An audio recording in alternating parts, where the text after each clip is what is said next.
Hi, welcome to நலன் moms kitchen. நாம் இன்றைக்கி ஒரு மூலிகை கஷாயம் போட போகிறோம். வாங்க அது எப்படி போடலான்னு பார்க்கலாம்.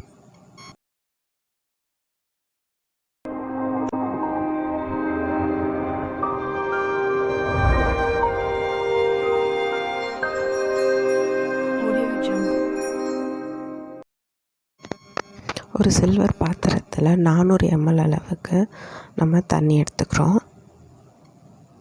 இதில் நம்ம தயாரித்து வச்சுருந்த மூலிகை பவுடரை 10 கிராம் அளவு எடுத்து போட போகிறோம். இந்த தண்ணி பாதி அளவு வர வரைக்கும் இது நல்லாவே கொதிக்கணும். இதில் நாம் ஒரு 5 கற்பூரவள்ளி இலையை போட போகிறோம்.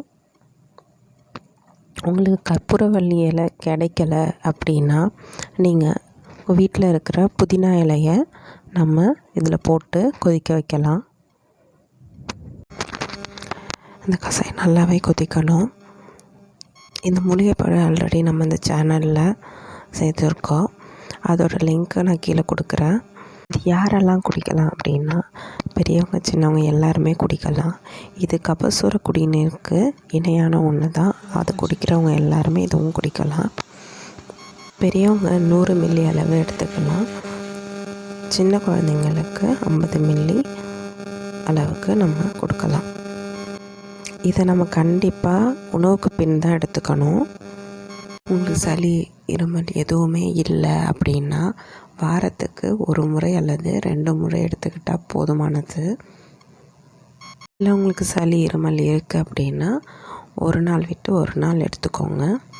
இப்போ இது நல்லா கொதிச்சிருச்சு. இப்போ ஒரு வடிகட்டி எடுத்து நம்ம இதை வடிகட்டிக்கலாம். நமக்கு இப்போ ரெடி ஆகிடுச்சு.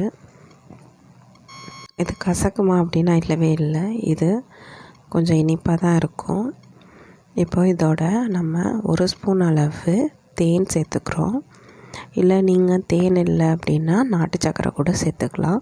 இதை நல்லா மிக்ஸ் பண்ணிவிட்டு அவ்வளோதாங்க, இது ரெடி ஆகிடுச்சு. இப்போ இதை நம்ம குடிக்கலாம்.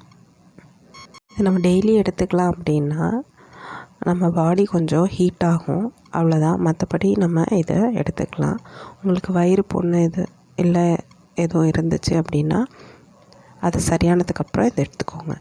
நமக்கு கோவிட் இல்லை அப்படின்னாலும் சாதாரண சளி இருந்தாவே இது குடித்தோன்னா நம்ம மறுநாளே அந்த சளி வெளியாகிடுறது.